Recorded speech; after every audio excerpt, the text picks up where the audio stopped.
Well, hi folks, 3rd of August, start again. Well, hi folks, 3rd of April now. Nice bit of weather lately, so I'll just give you a little bit of a roundup, show you what's been going on at the plot and in the greenhouse and polytunnel and stuff. Which again, isn't too much yet, but I'll just show you anyway. So this is one of my long beds in the other half, and I've just planted my onion sets out now, as you can see. Couldn't be simpler, just plonking them in 6 inches apart.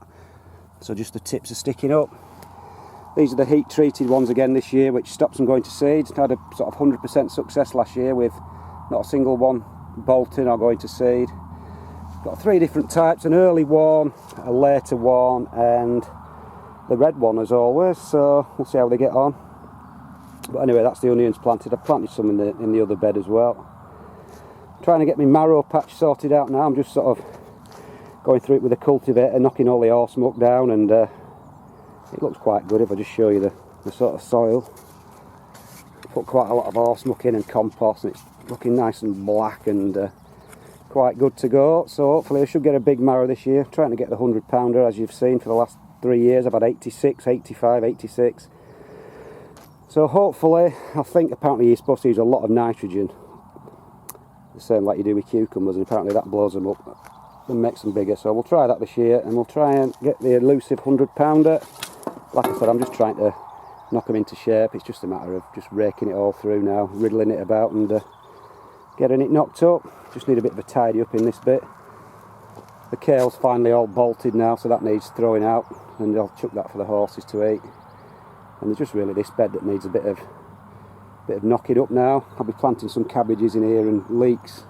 Planting leeks where my kale went. I don't know whether that's the correct rotation, but that's what I'm going to do. I like gooseberries, but I used to have a massive bush over the river, but it's just all disappeared now. So I bought some of these little cheap, nasty $1.99 ones from Aldi or somewhere last year. So I'm hoping these will get established, but it's going to be a few years before we get a decent crop. Because look at the size of them, absolutely tiny. There's 3 in there, so who knows? They might just spring to life this year and grow a couple of feet, but I'm not holding out much hope. The rhubarb is finally starting to grow. I should be able to take some of this soon. Quite early for me, actually. Yeah, a few little spears. I always find that mine tends to go to seed. I don't know whether that's going to seed yet. It always just bolts to seed. Now, if anyone can tell me why that is, answers on a postcard, because it just always sends a massive big seed head up, and I always snap that off. I still get a few more sticks after it, but year on year it just goes to seed. This is the other one I've got. This is the one called Pink Champagne or something. Really small, it's like a miniature one, but really dark red leaves, stalks, and really sweet variety. But like I said, it's very small, and you probably only get about 2 pickings a year off that, so I think I'm going to have to rejuvenate my stock and get some more fresh crowns and plant them in a bit of a better spot, because the place I've got them isn't the best soil. Just a bit of an old neglected patch. Done some more sandboxes outside for the carrots. These are purely for eating. Like I said, I've got some inside that I did. You saw the video of those, but I've got another box here that was full of sand, so I thought I might as well just core it out roughly and fill it full of compost as you do for the show ones. And then you can get some carrots sort of all into winter if I've got plenty, so can't get too many of these sweet candles, and they grow so easily. But it's a bit of a faff, like I said, doing it this way by coring it out and putting the compost in the holes, but it only takes me 20 minutes, and there's 15 holes, and the carrots can grow to about £1 each, so that's 15 pound of carrots without any problems. So in the polytunnel, still nothing going on at all, because everything in here is going to be a sort of tender thing. Like I said, the marrows are going in the middle, French beans and courgettes will be going in these beds, and I won't even be sowing the seeds till end of April, early May. These are where I did the long carrots, but now I've realised I've no long carrot seed, and I've been trying to buy some, and everyone seems to have sold out.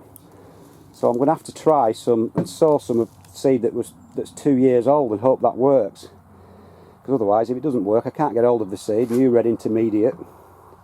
I'll just be planting a sweet candle in, which is a bit pointless because I've made the holes 4 foot deep, and the sweet candles are only little sumpy ones. So, note to self, order seeds before doing all the hard work and preparing it, because it'll be a bugger if I have to I don't have any long candles, just carrots this year. Like I said, I'm only growing 5 in each barrel, 10, but I do like growing them just for the sheer pleasure of pulling a giant one out. Again, not a lot going on. That's where the big carrots, big tomatoes will be going, and that's where the giant spuds will be going, hopefully at the end of this month.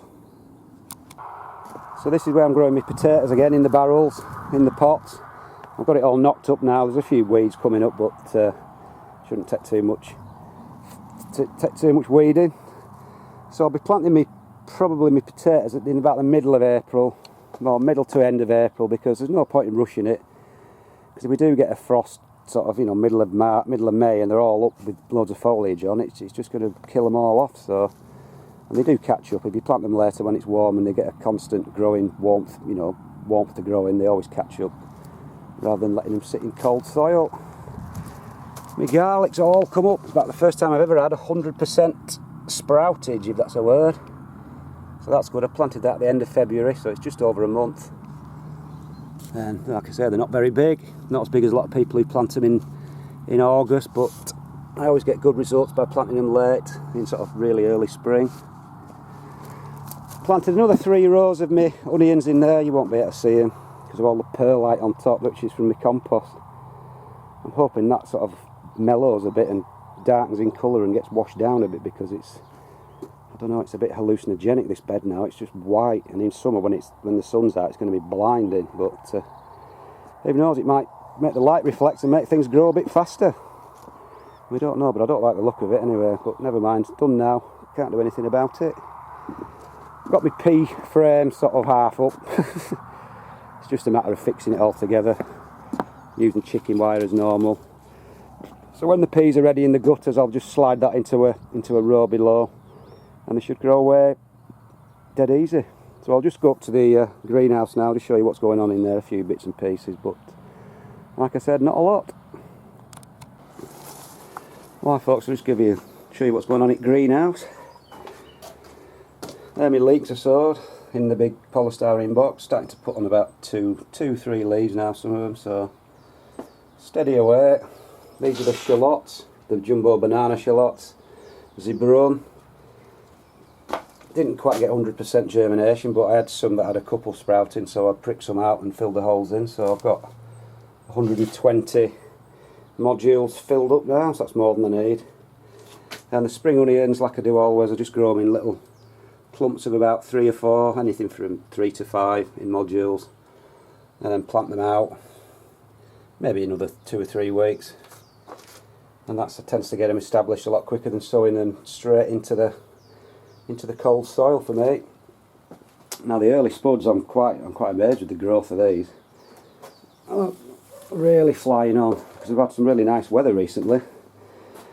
So I might get some earlier than I thought, actually, but just because there's plenty of tops doesn't mean there's going to be anything forming underneath. But so far so good. That one in the bag seems to be growing far better than the rest for some reason. Don't know why that is. Well, there's 2 actually. That's one that's in a bag as well, and that's growing bigger than the rest. So why a bag would make them grow bigger, I don't know. But anyway, these are some of the brassicas and cabbage and kale and lettuces I planted the other day when I sowed the peas. Got pretty much 100% germination. Another missed one there. Little gem. Savoy cabbages. The only ones that didn't work were like I thought they wouldn't, the red cabbage that was about 6 years out of date, so I'll have to buy some more seed. But I'll only be a week behind with that, so there's no problem with that. And then the giant potatoes, you remember I did that thing where I was chopping them up into little pieces and separating the roots? Well, I've done them all sorts of different ways. One by just de-eyeing a whole potato, planting a potato with one eye, one by taking a little sprout out and planting a sprout, and then one letting it grow and then replanting the growing shoot, and they've all come up exactly the same way. So I've got 6 there, and these are a couple of ones I did about 2 weeks earlier, so we've got some decent plants to set off to try and grow an absolutely giant potato this year.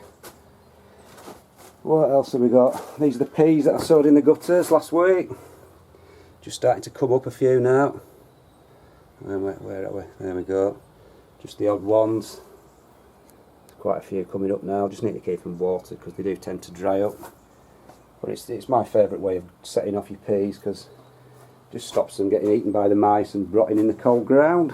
And then finally, this is where I've put my giant onions from last year to seed.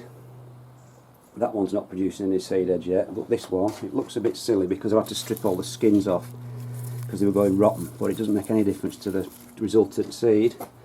And as you can see, look, we've got some seed heads coming. So we should get plenty of giant seed this year from my own giant onions. So I can give quite a lot of that away next year when we get some of that, so we can all have a go at growing a few giant onions, to do a few little competitions and giveaways, and we should get plenty of seed. So anyway, that's about it, folks. Little greenhouse roundup and plot. Like I said, not a lot going on, but it is still early yet. The weather might have warmed up, but we can still get frost for another month, 6 weeks up here. But so far so good. That's about it, folks. See you later.